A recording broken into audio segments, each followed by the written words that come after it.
accumulation of real capital goods. You have to invest in goods that will improve the productivity of our economy, that will create jobs.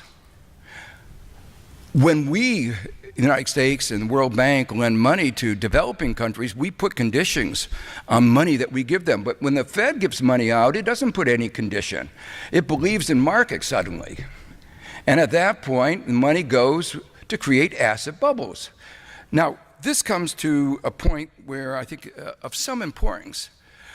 There's a lot of discussion about inequality in wealth holdings, which one can't deny, a huge inequality. But equally important is inequalities in the composition of wealth and the inequalities of the kind of portfolio that different people in different part of the income distribution holds. Why is that important? Well, if you lower the interest rate, as we did in QE, that allows firms to recapitalize. Lifetime savers who have been prudent and put their money in government bonds see their income flows go down because the interest rate has gone down close to zero.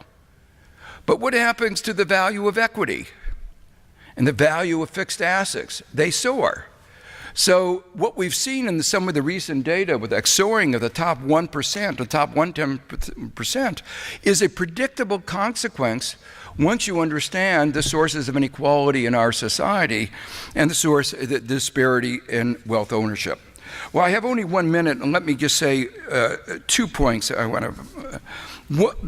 One of the big changes that the perspective that I put forward has is that we used to tell our students that there was a trade-off between economic performance broadly measured and equality. It was sometimes called the big trade-off. When inequality is created in the way that it is in the United States, with this exploitation, rank-seeking, lack of opportunity, then there's no longer a trade-off. We can have more equality and better economic performance. And this, I think, is an extraordinarily important reframing of the policy debate. The second observation is, as I said before, every aspect of our policy sphere affects inequality. Monetary policy, enforcement of antitrust laws, corporate governance, every part of our institutional legal framework plays a role in affecting inequality. Maybe the final point is there's no single policy remedy to reduce inequality. Nobody's talking about getting rid of inequality, but just reducing it. There's no single formula for significant reductions. But I think what worries me is that too much of the debate is framed around a minimalist agenda of let's increase the minimum wage.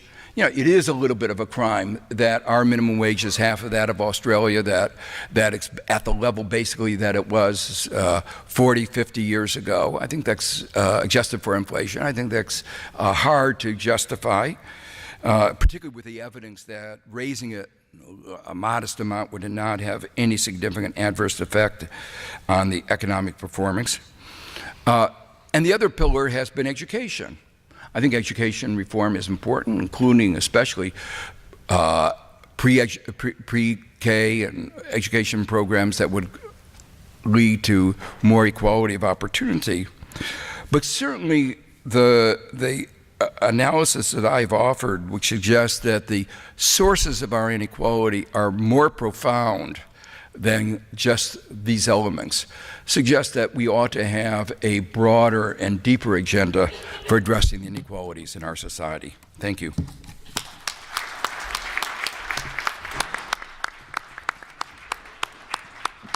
Well, we have ample time for questions and further discussion on the panel.